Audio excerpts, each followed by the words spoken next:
네, 보입니다. 들어가는 중이에요.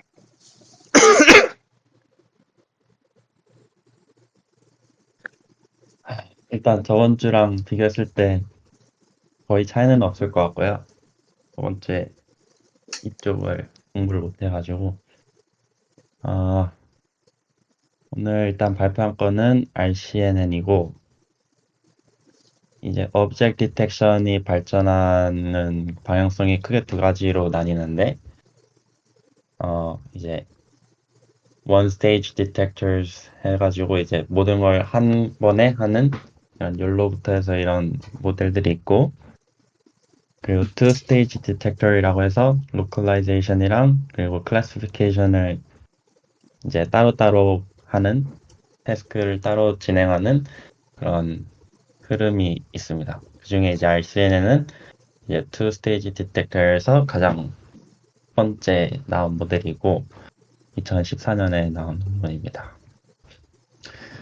그래서 이제 알렉스넷이 이제 나옴으로써 CNN을 처음 이제 Object Detection에 도입을 하게 된 거죠. 그러면서 이제 그 정확도나 이런 것들이 많이 발전을 했고 그 전에는 뭐 호그라던가 뭐 시프트 이런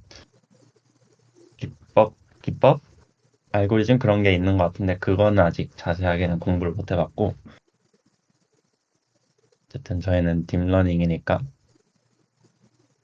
CNN을 기반으로 한 RCNN부터 이제 공부하는 걸로 시작을 했습니다. 그래서 RCNN은 Regions with CNN Features라고 해서 이제 Regions가 이제 어떤 하나의 이미지를 이제 여러 가지 후보군을 뽑아서 그 후보군에 대해서 각각 판단하는 형식으로 진행이 됩니다.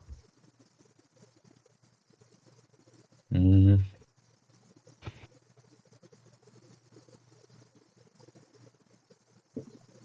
크게 이제 훈련 단계는 크게 세 가지로 나눠져 있다고 생각을 했는데요. 네네네. 훈련 단계는 크게 이제 세 가지로 생각을 할 수 있고 가장 첫 번째는 이 논문은 알렉스넷을 사용했으니까 그 알렉스넷의 이미지넷 데이터셋에서 프리트레인 된 거를 가지고 와서 그 컨브 블럭이랑 풀리 커넥티드를 파인 튜닝하는 과정이 첫 번째고 그 다음이 이 논문에서 좀 특이한 게 이제 보통 이제 분류로 마지막 풀리 커넥트에서 클래스가 뭐 20개 나오면은 20개로 그냥 소프트맥스로 분류하는 게 일반적인데 이 모델은 마지막에 SVM을 써가지고 하는 게 있고 그래서 그 트레이닝 단계가 있고 그리고 마지막은 바운딩 박스 리그레서 트레이닝이 있습니다. 이 바운딩 박스 리그레서는 말 그대로 그 예측한 바운딩 박스를 이제 그라운드 트루스 바운딩 박스랑 비교해서 그 편차를 이제 학습을 하는 거죠. 이거를 하면서 가장 힘들었던 부분 중에 하나가 각 트레이닝 단계에서 쓰이는 훈련 데이터셋이 다 달라가지고 방법론이 그 부분을 정확히 파악하는데 좀 힘이 들었었는데 논문에서 얘기하는 거를 따르면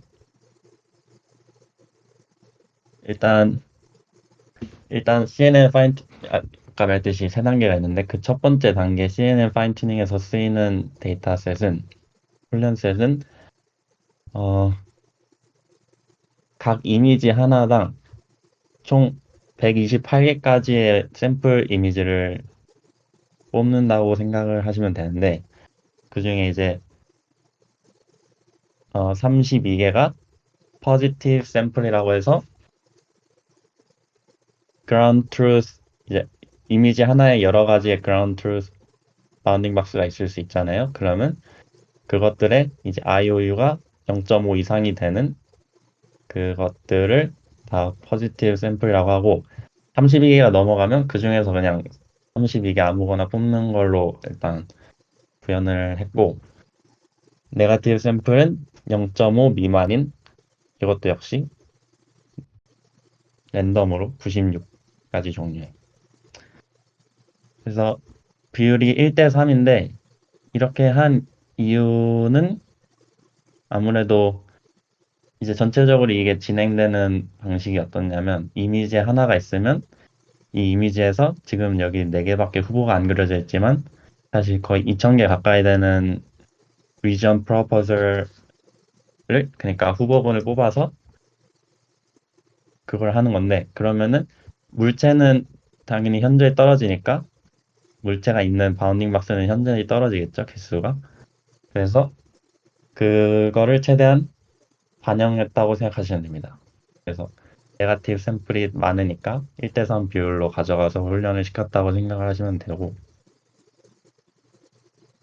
근데 역시 그 포지티브 샘플이 32개가 안 될 수도 있죠. 그런 경우에는 그냥 최대한 있는 만큼 그냥 어퍼 바운드만 32개로 했다고 생각하시면 됩니다. 그리고 SVM 트레이닝 단계에서는 포지티브 샘플을 ground truth bounding box로만 가져갔고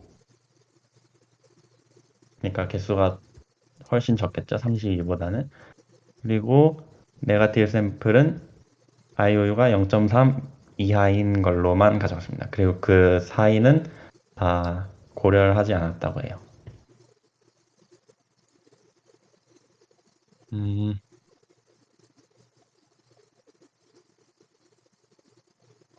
그리고 바운딩 박스 리그레서를 트레이닝 할 때는 이제 각 그라운드 트루스 박스에 0.6 IOU 이상이 되는 것들만 가지고 트레이닝을 했습니다. 그래서 이제부터 잘 봐야 될까? 훈련을 하려면 어쨌든 이미지 하나를 가지고 훈련하는 게 아니라 이 이미지 하나에서 아까 말했듯이 region proposal이라는 과정, 그 이제 그 방법이 selective search라는 건데요. 이거를 통해서 아까 말했듯이 2,000여 개의 각 이미지 하나당 2,000여 개의 proposal을 먼저 뽑아냅니다. 그 과정 중에 이제 selective search를 이용하는데 이거는 뭐냐면 원래 가장 원초적인 방법은 뭐냐면 2 x 2 픽셀을 하나 그리고 왼쪽 상단에서 이렇게 쭉쭉 다 해보고 그 다음은 4 x 4 해서 쭉쭉 해보고 뭐 8 x 8 해서 쭉쭉 해보고 그러면 근데 경우의 수가 너무 많겠죠. 그래가지고 그거를 이제 경우의 수를 최대한 줄이고자 하는 게 이제 셀렉티브 설치라는 알고리즘입니다. 이거는 어떻게 보면 시멘틱 세그멘테이션이랑 좀 비슷한 내용인데 그래서 가장 처음에는 그냥 각각 픽셀이 있는데 이 픽셀의 값들과 그 주변 픽셀들과의 어떤 관계를 이용해서 점차적으로 이렇게 계층적으로 묶어나가는 과정이라고 생각을 하시면 됩니다. 뭐 그거를 판단하는 데는 이제 총 4가지 유사도를 따진다고 해요. Color Similarity 하고 뭐 Texture Similarity, Size 그리고 Shape. 그래서 이 4가지를 다 더했을 때 큰 유사도가 비슷한 것들이 묻겠죠. 그리고 또 이 Selective Search 알고리즘에는 3가지 모드가 있는데 Fast Quality Single 이것도 이제 그냥 얼마나 뭐 정확하게 할 건지 아니면 얼마나 그냥 속도를 더 중요시 하는지 그거에 따라 다르다고 하는데 이거를 엄청 자세하게 하기에는 조금 무리가 있을 것 같고 어, 코드로 보면은 오픈 CV를 이용해서 거기서 제공하고 있는 메서드를 쓰면 되고요. 이건 이제 어떤 모드를 사용할 건지를 정해주기 위한 함수고 되게 간단합니다. 그래서 그냥 여기에 인스턴스 해주고 이미지 읽고 이건 그냥 모두 정하는 거고 여기 ss.process 하면은 이 selective search를 해서 그 박스들의 좌표들을 x, y, w, h 포맷으로 이제 리스트로 해주면은 이제 뭐냐 여기에다가 w 더해준 거를 대체고 y에다가 h 더해준 거를 마지막 그걸로 이렇게 대체를 해주면 이런 식으로 xmin, ymin, xmax, ymax 형태로 해서 리턴을 하도록 했습니다.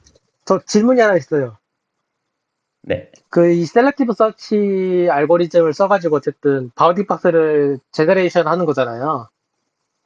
네. 근데 지금 오픈CV 라이브러리를 썼는데 토치 비전 라이브러리에서는 이 셀렉티브 서치 알고리즘이 지원이 안 되나요? 안 찾아봤는데 아마도 없지 않을, 없을 것 같아요. 아마도 썼던 것 같아요. 어, 네. 오케이. 아, 네, 알겠습니다. 네, 근데 뭐 오픈CV에서 이렇게 잘 간단하게 제공해 주니까 혹시 더 찾아보진 않았는데 그리고 이쪽 시뮬러리티를 조금 나중에 더 들여다보신다면 어 이게 히스토그램이라는 말이 자주 나오거든요. 그래서 그게 무슨 의미냐면 예를 들어 컬러 히스토그램을 그린다 치면은 그 이미지에 들어있는 뭐라 해야 되지? 네. 이게 지금 이 축이 뭐냐면 인텐시티예요. 그러니까 색의 진한 정도. 그러니까 0부터 255까지 있고 여기는 개수겠죠. 그래서 각각의 사진이 이 파란 색깔이 짙은 게 여기 뭐 여기는 2000개 픽셀이고 뭐 여기는 이만큼 있다 이런 거고. 그러니까 이 히스토그램을 서로 비교해서 그림의 유사도를 비교한다고 생각하시면 돼요. 쉽게 말하면. 그러니까 어쨌든 위치적인 정보는 담고 있지 않은 거죠. 근데 아무튼 보시면은 히스토그램이라는 말이 자주 나올 텐데 그게 컬러 히스토그램도 있고 뭐 뭐라고 하지? 방향?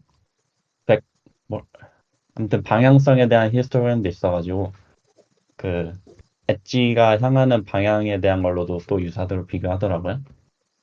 그래서 그런 부분이 있습니다. 아무튼 그 과정을 통해서 이렇게 뽑아내고 음, 다음 이제 CNN을 파인튜닝 하는데 일단 알렉스넷은 1000개 레이블을 갖고 있으니까 저희 이 포스팅은 이제 파스칼 VOC 2007 그 데이터셋을 기준으로 했는데 그게 이제 20가지의 레이블로 돼 있어서 이제 배경까지 더해서 총 21의 레이블로 구성했습니다. 마지막 층을. 그렇게 해서 마지막 층은 4096에서 21개 노드로 가는 풀리 커넥티드 레이어가 되어 있고 처음에 CNN을 파인튜닝 할 때는 그 소프트맥스 레이어 아웃풋을 그대로 사용을 해요. 그래서 사실 그냥 이대로 해도 되는 건데 이 논문은 굳이 이걸 한 다음에 다시 한 번 더 마지막 층을 소프트맥스 레이어 없애고 20개의 SVM을 또 더해서 거기서 한 번 더 이제 SVM만 트레이닝 하는 식으로 그렇게 진행을 하거든요. 아무튼 이 과정은 전체적으로 다 지금 웨이트 업데이트를 합니다. 그래서 마지막 레이어만 4096에서 21 그걸로 바꿔주고 다 requires grad true로 한 상태에서 그냥 이제 파인 튜닝을 진행하게 됩니다. 아까 말했듯이 바탕화면 백그라운드라는 클래스를 하나 더해서 총 21가지가 되는 것이 특이한 부분이고 이건 이제 IOU 계산하는 거고 특별할 건 없고 어, 이거부터 하는 게 맞나?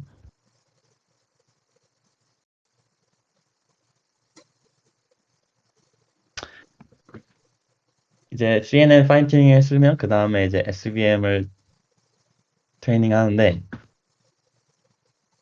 각각 각 레이블마다 하나의 SVM이 들어가요. 원래 SVM이라는 것 자체가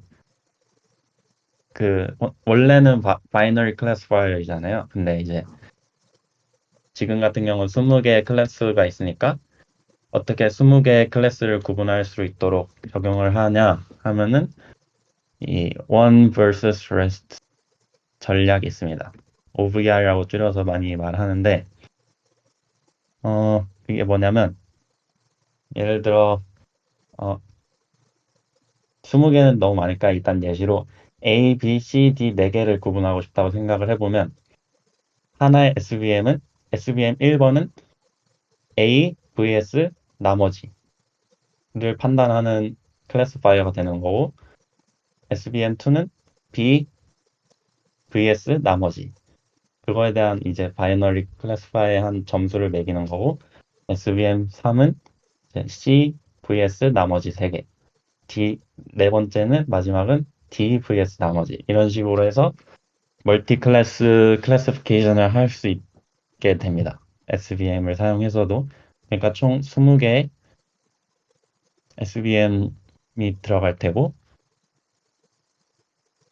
그걸 훈련하는 과정은 아까 말했듯이 이제 0.5 이상을 포지티브 샘플로 가져가고 0.3 미만을 네거티브 샘플로 가져가서 훈련을 하게 됩니다. 이 기준을 왜 굳이 다르게 두냐는 거에 대해서 이제 논문에서 설명이 있긴 한데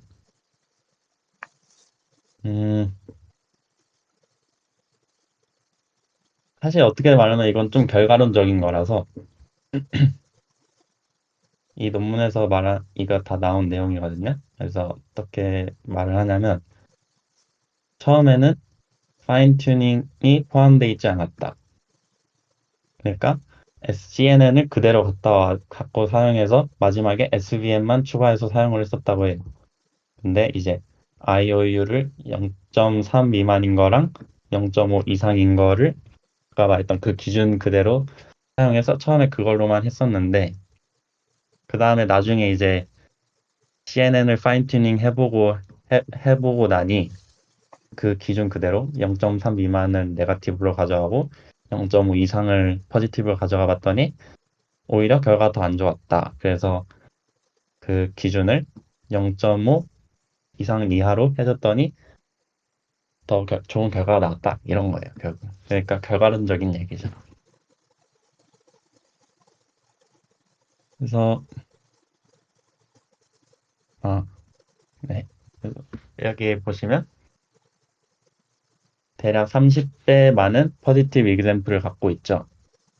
그게 이제 CNN 파인튜닝 할 때 아까 말했듯이 32개 포지티브랑 96개 네거티브를 갖고 파인튜닝을 한 다음에 SVM은 포지티브는 무조건 딱 그라운드 박스만 갖고 하고 네거티브 샘플은 0.3 미만을 가진 샘플만 가지고 한다고 해요.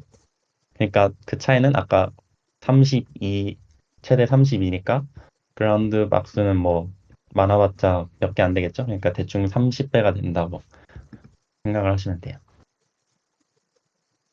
그리고 또 이제 이 find SVM 트레이닝에서 hard negative mining 하는 게 나오는데 이거는 꼭 여기서만이 아니라 나중에도 꽤 나오는 기법 같더라고요. 그래서 이게 뭔지 가볍게 살펴보면은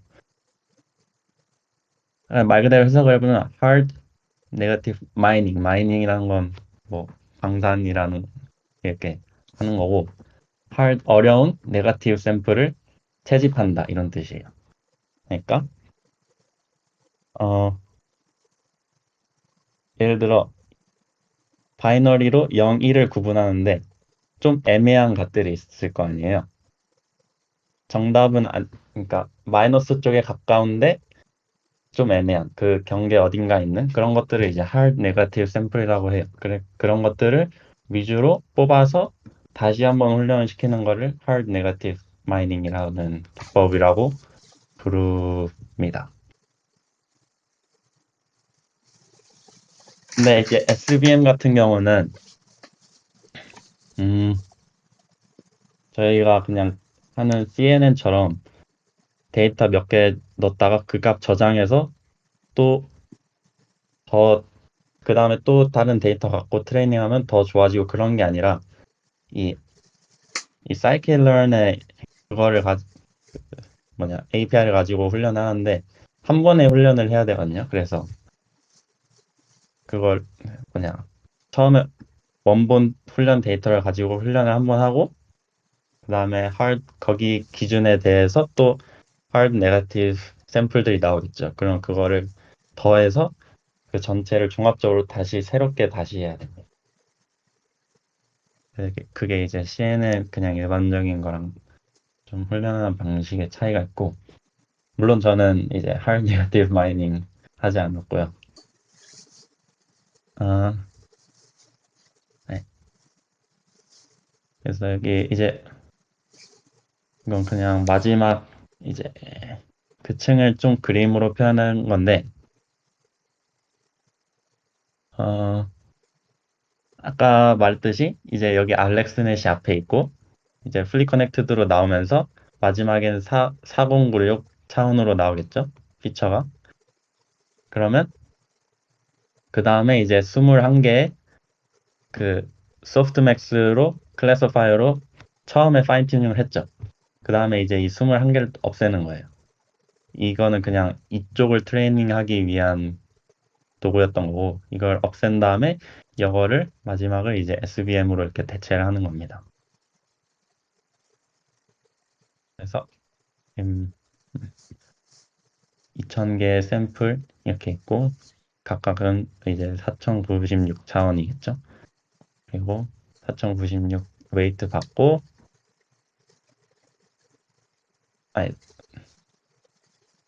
아무튼 보시면 되고 바운딩 박스 리그레서 훈련은 저는 아마 아실 거라고 생각은 하지만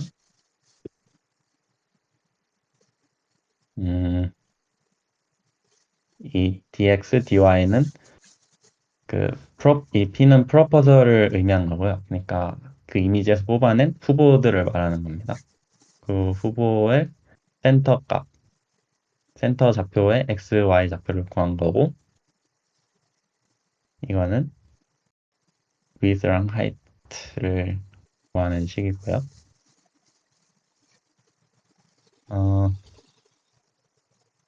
그림은 보시면 이렇습니다. 이건 제가 그린 건데 알렉스넷이 있고 이 바운딩 박스 리그레서는 fully connected 레이어에서 뽑아내는 게 아니라 그 마지막 컴브넷에 이제 플링 레이어가 있거든요. 그거에서 나온 아웃풋 피처를 가지고 훈련을 하더라고요. 근데 저는 그때 당시엔 이걸 모르고 코드 짤 때는 그 fully connected 레이어 마지막 걸로 하긴 했는데 그래서 훈련이 안 됐나? 아무튼 그런 그림이고 이거는 로스 펑션인데 이것도 이제 커스텀으로 해줘야 되기 때문에 조금 보고 넘어가면 이 부분은 이제 L2 regularizations이죠.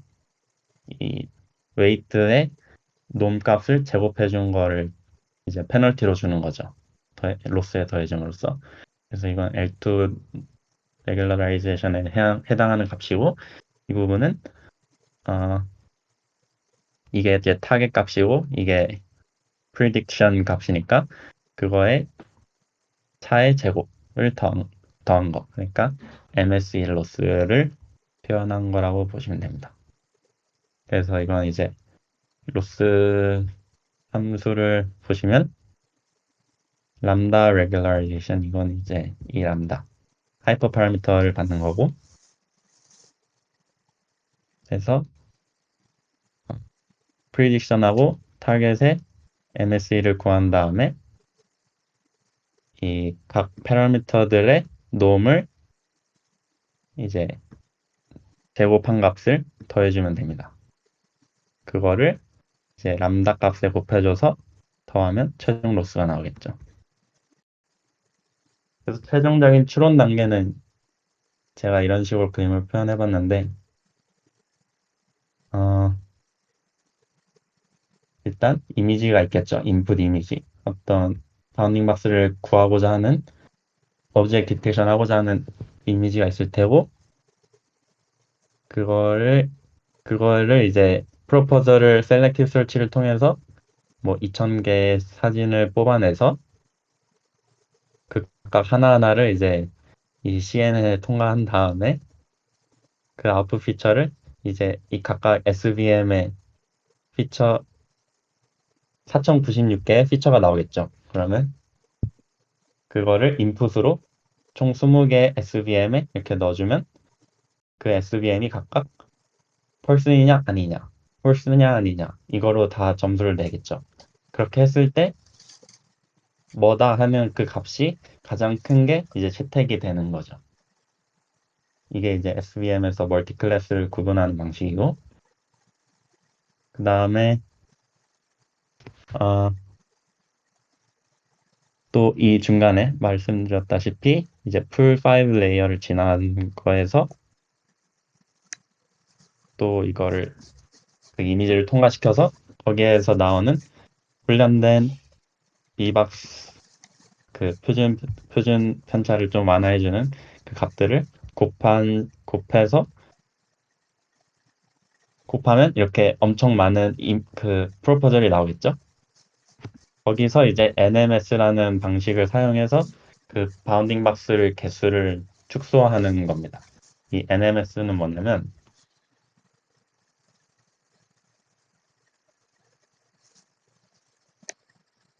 이건데, 지금 이거는 보시면 되게 후보군이 적지만 사실은 이게 2000개 정도 된다고 생각하시면 돼요.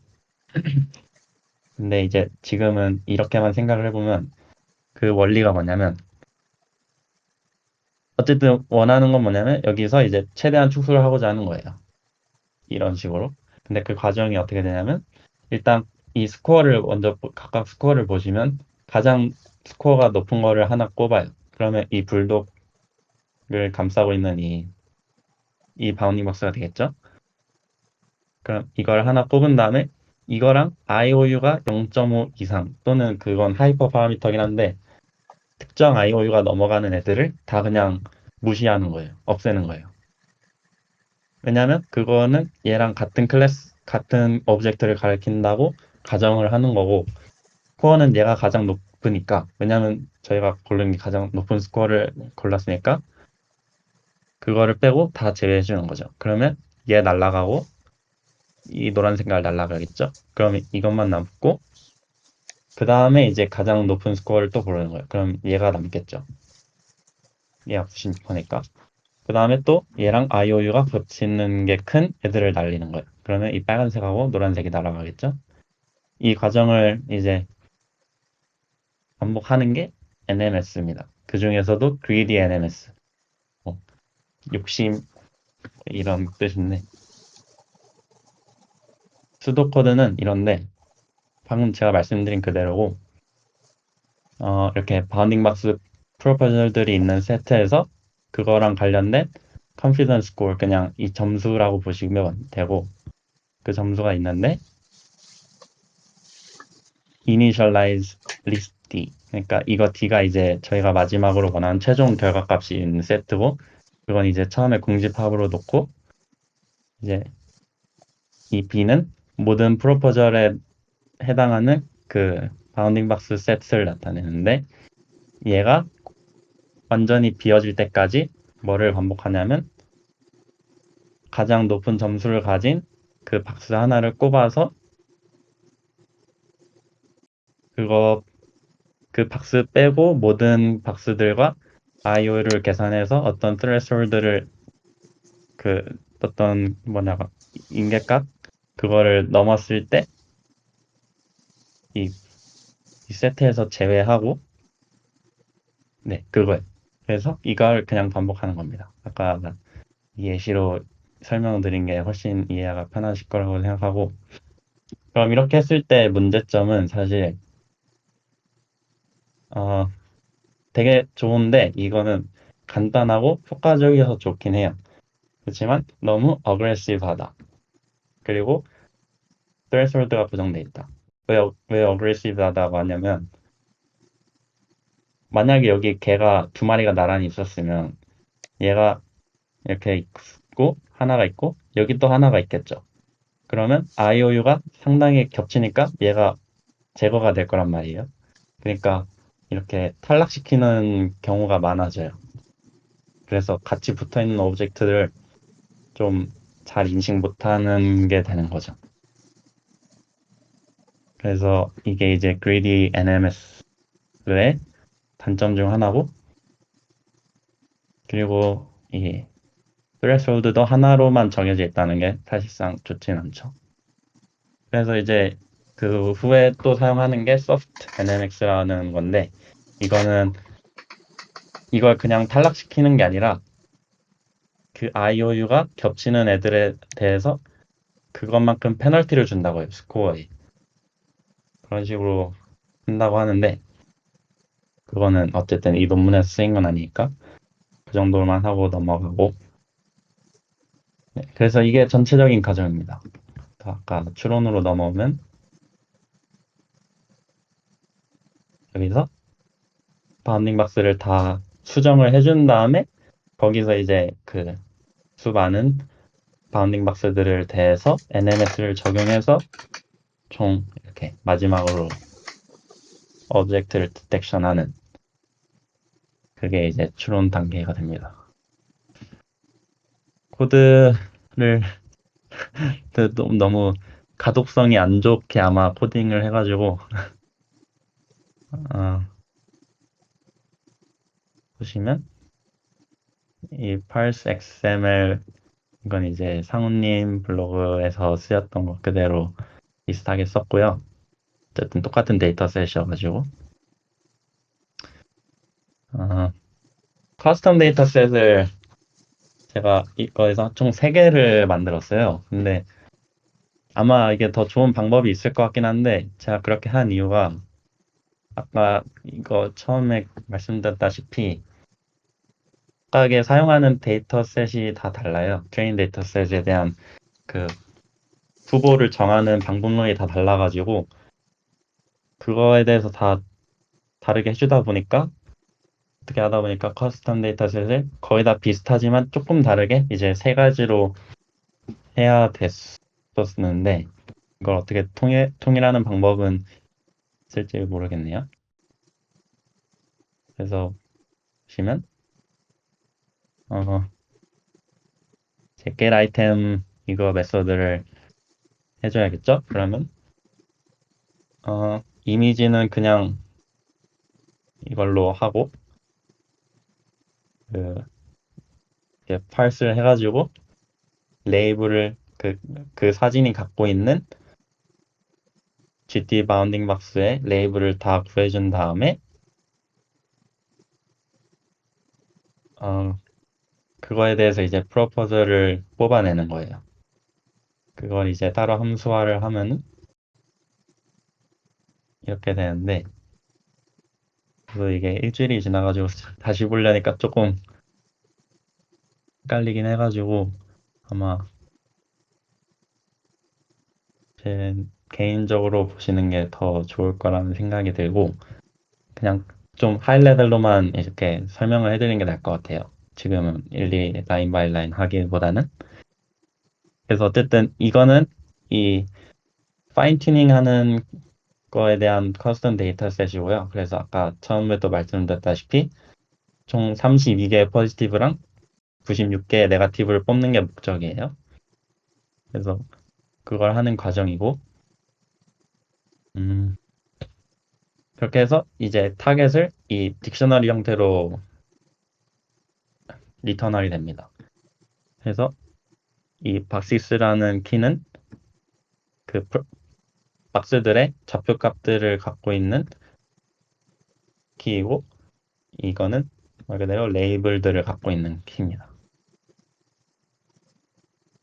했을 때 커스텀 데이터셋이 잘 되는지 이렇게 확인해 봤고요. 그러려면 이렇게 커스텀 데이터셋 정의를 해주고 한번 인덱스 넣어서 리턴해 보면 알겠죠? 이렇게 했을 때 이렇게 괜찮게 나왔어요. 그래서 이거는 ground truth 박스고 이제 포지티브 샘플을 조금 10개만 제가 총 32개 중에 10개만 이렇게 그려본 거예요. 저 이렇게 질문 얼굴이 있어요. 네, 그러니까 파스칼 VOC 데이터셋에 그라우드 트루스 바운딩 박스 좌표가 있을 거 아니에요. 네. 거기다가 파지티브 바운딩 박스랑 네거티브 바운딩 박스를 레이블을 더 추가해서 넣는다는 개념인 건가요? 네, 이거는 근데 지금 포지티브 샘플만 그려놓은 거예요. 아, 그러니까 포지티브랑 네거티브 바운딩 박스 셋을 더 추가해서 데이터셋을 더 확장한다? 그라운드 트루스 박스는 훈련에 안 쓰이고요. 이 CNN 튜닝 할 때는 그 32개의 포지티브 샘플이랑 96개의 네거티브 샘플만 쓰여요. 아, 그럼 기존에 있는 바운딩 박스 좌표는 쓰지 않고 포지티브랑 네거티브라는 바운딩 박스 샘플을 따로 만들어서 그걸로 훈련시킨다는 네, 거죠? 네. 이해했습니다. 네네. 그라운드 트루스 박스는 또 근데 그 SVM 트레이닝 할 때는 또 쓰여요. 그래서 이게 되게 방법론이 좀 복잡해서 제가 여기서도 설명을 드린 게 이제 CNN 파인 튜닝 할 때는 이제 포지티브랑 네거티브 뽑아서 하는데 SVM 트레이닝 할 때는 0.5 뭐냐 그라운드 트루스 박스를 각 박스만 포지티브 샘플로 하고 이제 0.3 미만인 것들만 네거티브 샘플로 가져가고 이런 식으로. 네.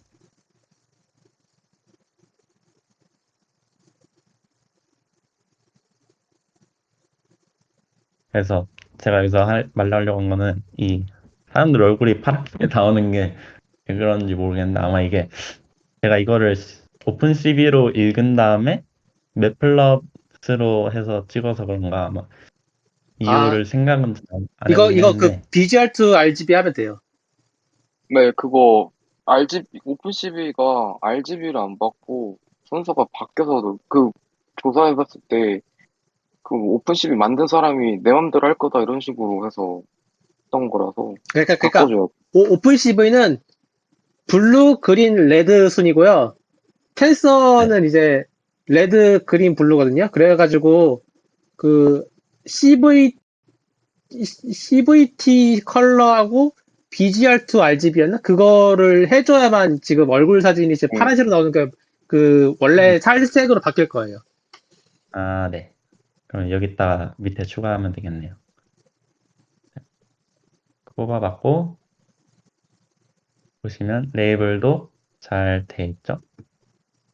이게 이제 사람이고 이게 아마 개일 거예요.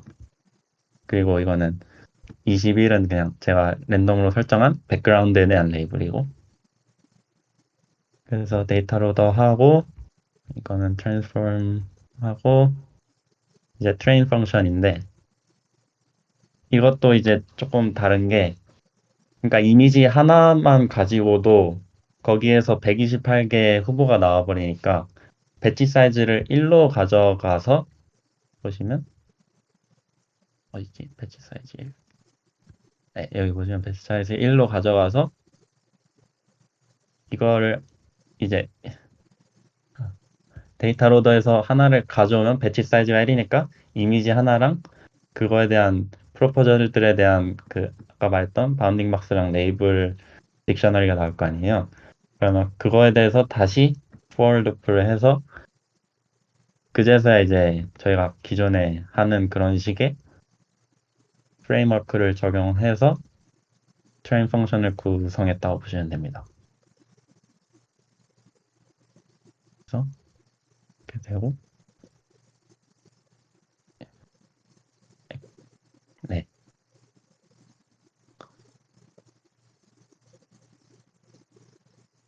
하고 이제 튜닝을 이제 이거로 마지막으로 랩해서 했는데 훈련이 잘 되다가 20초 중반 여기서 조금 그 더디더라고요.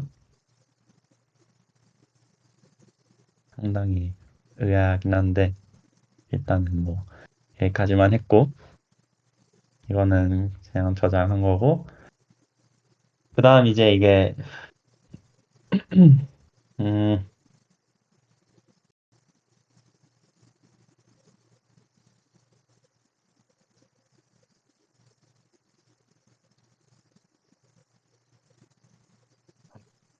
다시 봐. 이상하게. 아 이거는 일단 그 SVM을 트레이닝하기 위한 그 그러니까 SVM은 기존의 CNN이 아니잖아요. 그러니까 인풋 데이터가 사진이 아니거든요. 그러니까 저희 경우에는 4096 차원의 이제 피처를 가지고 이제 바이너리 클래시파이 하는 게 SVM이니까 인풋이 사진이 아닌 4096개의 값을 가진 그 벡터가 되는 거죠. 그래서 그 벡터가 이제 인풋 트레인으로 쓸 그 인풋 벡터들을 뽑아내는 작업입니다. 이거는. 그 작업은 아까 말씀드렸다시피 그 그라운드 트루스 포지티브 샘플은 그라운드 트루스 박스에 대한 것만 뽑아서 했고 그 네거티브 샘플은 IO 그라운드 트루스랑 IOU가 0.3 미만인 애들만 가지고 그거를 CNN에 넣어서 제가 프리트레인한 CNN에 넣어서 그거에서 나온 아웃풋 이제 4096 벡터 피처들을 이제 저희는 이제 SVM 트레이닝에 쓰이는 겁니다. 그래서 이건 뽑아내는 작업이고 아마 총 2만 개 정도가 뽑혔을 거예요. 왜냐하면 그 파스칼 VOC 데이터셋이 트레인셋이 5천 개거든요. 그러면은 그냥 평균적으로 해서 각 사진 하나에 그라운드 트루스 박스가 하나가 있다고 하면은 총 5천 개의 그 포지티브 샘플이 나오는 거고 그리고 이거는 논문에서는 안 나왔지만 그냥 아까 그 파인 튜닝 할 때처럼 저는 그냥 1대3 비율로 가져가자 해서 네거티브 샘플은 그 사진 하나당 3개만 뽑는 식으로 그냥 저는 했고 그래서 총 아마 2만 개 정도의 그 아웃풋 피처랑 그거에 맞는 레이블이 나왔을 겁니다. 그래서 그걸로 이제 SVM을 트레이닝 하는 과정이고요. 그거는 이제 사이클론에서 SVC라는 거를 가지고 커널은 리니어 커널을 사용하고 이 probability가 뭔지는 자세히 안 알아봤는데 이걸 true로 하면 뭔가 좀 더 정확성은 올라가는 것 같아요. 근데 시간이 훨씬 차이가 많이 나가지고 그냥 false로 하고 훈련을 대충 했고 그리고 이거는 SVM이 추론을 하는 과정입니다. 그래서 처음에 이제 스코어라는 빈 리스트를 만들어내고 각각의 SVM, 총 20개의 SVM이 있겠죠? 각각의 SVM이 추측하는 값들을 이제 리스트에 넣어서 거기서 최대 값을 뽑아내면은 이제 그게 그 SVM이 추측하는 값이 되는 겁니다. 그래서 훈련이 됐는지 한번 보기 위해서 이렇게 했을 때 이게 제가 레이블은 안 해놨지만 이 의자가 5개가 있는 사진이 맞고요. 이거는 차 하나가 있는 사진이고 이거는 horse 그리고 person 셋 이렇게 해서 맞게 나왔습니다. 근데 어쨌든 이거는 트레인 데이터 셋으로 그냥 확인해 본 거라서 훈련이 잘 됐다고 보기는 좀 애매하죠. 그냥 훈련시킨 걸로는 됐다. 훈련 데이터셋은 알아차린다. 그 정도. 그리고 이 부분이 이제 바운딩 박스 리결서를 훈련한 부분인데 이제 바운딩 박스 리결서를 이제 이렇게 해주고 이거는 아까 로스 펑션 거고, 이거는 이제 또 바운딩 박스에 대한 커스텀 데이터셋입니다.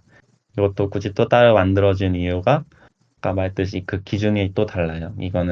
이제 얘는 이제 네거티브 샘플을 할 필요가 없죠. 바운딩 박스는. 왜냐면 저희가 어쨌든 결과적으로 추론한 바운딩 박스에 대해서 그거를 어떻게 조정해서 그라운드 박스에 맞출 것인가니까 저희는 포지티브 샘플만 관심이 있거든요. 그래서 그라운드 트루스 박스랑 0.6 IOU 이상을 가진 애들을 뽑아서 그거에 대한 이제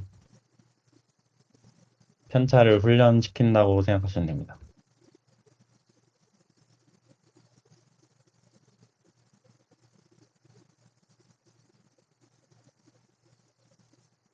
그래서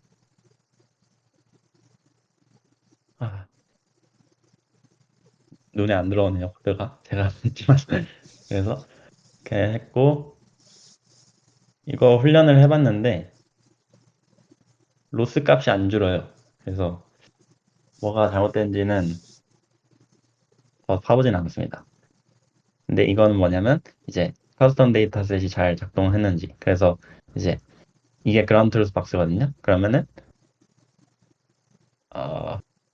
그거에서 이제 0.6 이상인 것들 이제 포지티브 샘플을 뽑아온 거죠.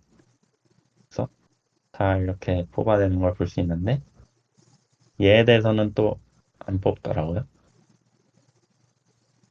그 이유가 뭘까?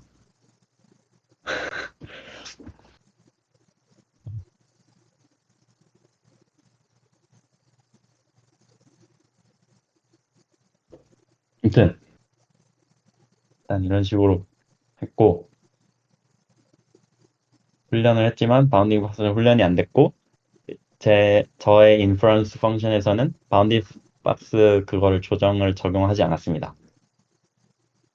그래서 일단 어떻게 되냐면 추론 단계는 이미지를 받아오면 그거에 대해서 셀렉티브 설치를 하고 이거 셀렉티브 설치는 그냥 여기 아까 그 노션에 있던 거 그대로 모듈화해서 불러오고 그것들에 대해서 피처를 뽑아낸 다음에 그러니까 CNN에 이제 트랜스폼해서 그거를 뽑아낸 다음에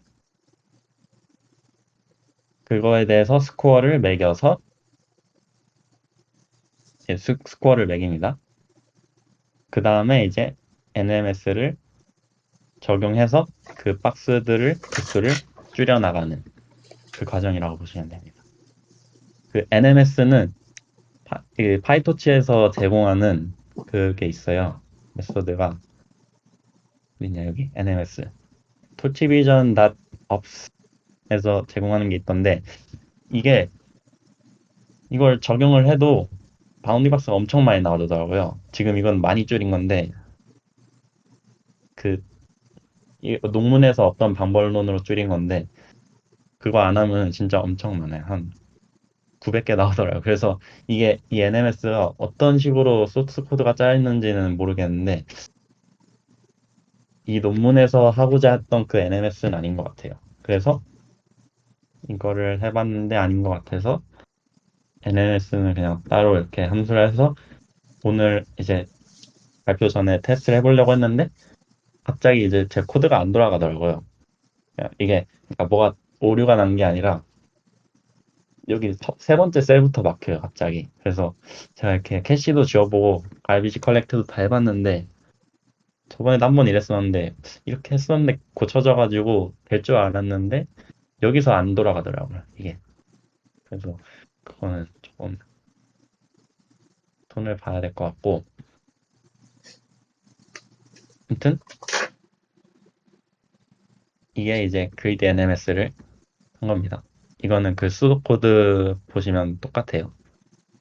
아까 그 소드 코드랑 이 추론당 이건 그냥 똑같이 복사한 거고 그 토치 비전에서 제공하는 NMS를 적용했을 때 어떻게 줄였냐면 그냥 이 스코어를 조금 하드코드 해가지고 이렇게 5.0 이상인 것만 뽑았는데 이것도 사실 일반화할 수는 없을 것 같아요. 왜냐면 각 이미지마다 이제 아마 SVM이 내놓는 점수 그 유닛 자체가 좀 다를 수 있으니까 그거는 좋은 방법이 아닌 것 같아서 이 부분은 앞으로 좀 더 고치게 된다면 고쳐야 될 부분 중에 하나라고 생각을 하고요.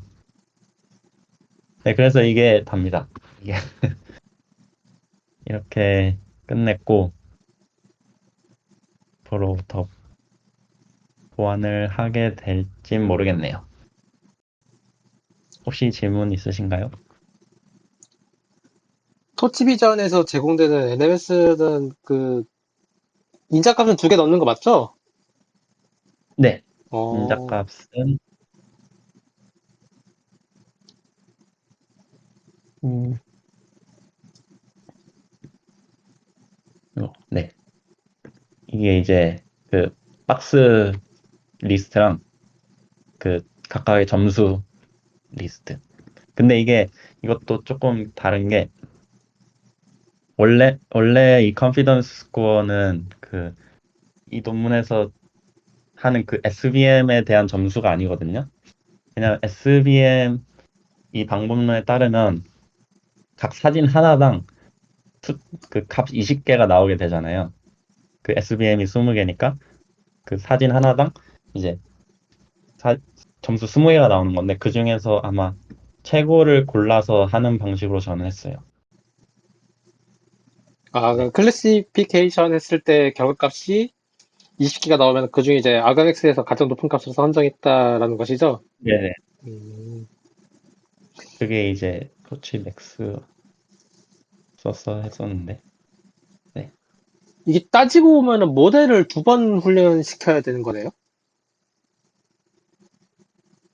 그 CNN을 네, 처음에 CNN을 근데 또 그건 아닌 게 CNN 훈련하고 그 마지막에 SVM 레이어만 다시 훈련을 하는 거고 그 CNN은 그대로 있어요. 왜냐면 그, 그 과정을 보시면은 저희가 트레인 데이터셋을 만들어낼 때 제가 extract를 했잖아요. 그러니까 그거는 이미 그 프로포절 된 사진들에서 CNN에 입력을 해서 나온 아웃풋 벡터를 가지고 그걸로 SVM을 훈련하는 거기 때문에 그거는 이제 그 CNN에는 훈련에는 쓰이지 않죠. 두 그러니까 번째는. 이제 메인넷에 해당되는 알렉스넷이 있으면은 네. 알렉스넷에서 나오는 이제 아웃풋이 2종류인 거잖아요. SVM 쪽이랑 그리고 피처 익스트랙터 풀링 레이어 쪽 2개가 있잖아요. 그 2개에다가 뭔가를 더 붙여가지고 각각 이제 따로 네. 훈련시켜서 하나는 바운디 박스를 예측하는데 하나는 이제 클래시피케이션 하는데 사용했다. 이렇게 볼 수가 있는 네. 거죠. 네네. 근데 어, 이제 또 SVM 훈련하는데 뽑는 그 샘플 기준 따로 이제 바운딩 박스 뽑아내는데 쓰이는 사진 기준 따로라서 커스텀 데이터셋을 제가 따로 구성한 거고요. 야, 이거 되게 복잡하네. 네. 심지어 이게 다 따라한 것도 아니라서 그 아까 말씀드린 이제 hard mining, hard negative mining 그것도 안 한 거고 네, 그렇습니다. 오래 걸릴만 하네요, 이거. 대충 이해하다가 말다가 왔다 갔다 하는 거. 오래 걸리는 것도 2번째 치고 되게 비효율적으로 구성이 되어 있는 게 네, 맞아요. RCNN이. 엄청 기억적이에요, 이게. 이게 그래서 이제 뭐 파지티브 샘플이나 네거티브 샘플을 만들어내는 것 자체가 약간 왜 이렇게까지 해야 되지라는 게 하나가 있었고, 그러니까 RCNN 논문에 대한 비판인 거죠. 굳이 바운디 박스가 있는데 그걸 왜 128개를 또 만들어내는 것도 문제가 있고, 그 다음에 메인넷은 이제 뭐 프리트레인드 된 메인넷을 가져오지만은 거기서 이제 피처 2개 뽑아가지고 그걸 따로따로 학습을 시켜서 따로따로 적용하니까 전체적인 추론 과정이 느려질 수밖에 없는 구조긴 하네요, 이게. 네, 훈련도 그렇고 추론도 그렇고 엄청 느려서 이제 바로 패스트 RCN에서 아마 엄청 빨라지는 걸로 알고 있습니다, 지금.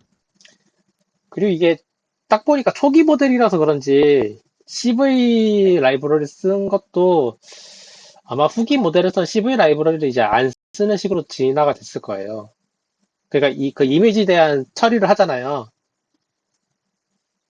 그러니까 이미지에 네, 대한 처리를 하는데 CV 라이브러리를 썼다는 거는 어떤 뜻이냐면은 모델에서 데이터셋을 만드는 것 자체가 그거를 이제 텐서 데이터셋으로 바꾸는 거잖아요. 근데 네. 상황에 따라서는 지금 CV 라이브러리를 썼다는 거는 텐서를 이미지로 컨버전 했다가 다시 또 이미지를 텐서로 또 컨버전 과정이 또 필요할 수가 있는 거거든요. 아, 네, 그것도 엄청 좀 짜증났어요, 할 때. 네. 막, PIL 이미지였다가, 뭐, 텐서였다가. 그러니까 그 전처리 과정을 이게 나중에는 그래서 이제 토치 비전 라이브러리에서 이제 되게 다양한 이미지 전처리 과정을 내부에 다 포함을 시키거든요. 네, 그래서 그거가 없으면은 RCNN 자체가 아예 사장된 거니까 아예 안 만든 거고, 있으면은 뭐 후기 RCNN 계열에서는 이제 그 이제 CV 라이브러리에 했던 그 피처 셀렉트였나요? 네, 네, 그 과정이 이제 토치비전 라이브러리에 포함될 수도 있긴 하죠. 토치비전 라이브러리에 포함되면은 그냥 텐서에서 다 한 번에 처리할 수 있으니까. 근데 포함이 안 됐을 가능성도 높네요. RCNN이 지금 이렇게 효율적이지가 못하니까. 알렉스넷을 쓴 것도 그렇고. 그러면은 메인넷을 VGG로 해가지고 RCNN을 적용한 사례는 있나요? 그것도 논문에서 아마 얘기가 있을 텐데. 근데 이게 VGG넷이 몇 년도였죠? 2010? 알렉스넷 나오고 바로 다음에 나왔으니까 적용이 됐을 수가 있어요. 왜냐면 알렉스넷이 그게 조- 좋은 그러니까 아, 네, 여기, 아 여기 나오네요. 8% 차이 난다고 하네요, MAP가. 어허. 그러니까 이렇게 그 메인넷에 대해서 커스터마이징한 레이어를 추가를 시켜가지고 어떤 다른 타스크를 수행하는 것들이 대체로 네, VGG를 많이 써요. 알렉스넷은 너무 오래돼가지고 거의 안 쓰고, 그러니까 제가 이제 옛날에 이제 딥드림이나 뉴럴 스타일 트랜스퍼 썼잖아요. 거기서 이제 주로 네. 쓰이는 넷이 VGG 아니면 이제 인캡션 V3거든요. 그것들이 피처를 좀 잘 추출을 해요.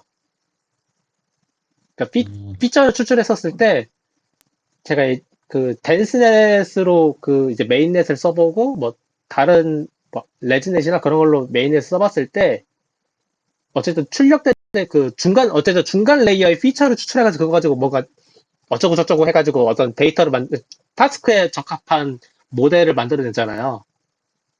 따지고 보면은.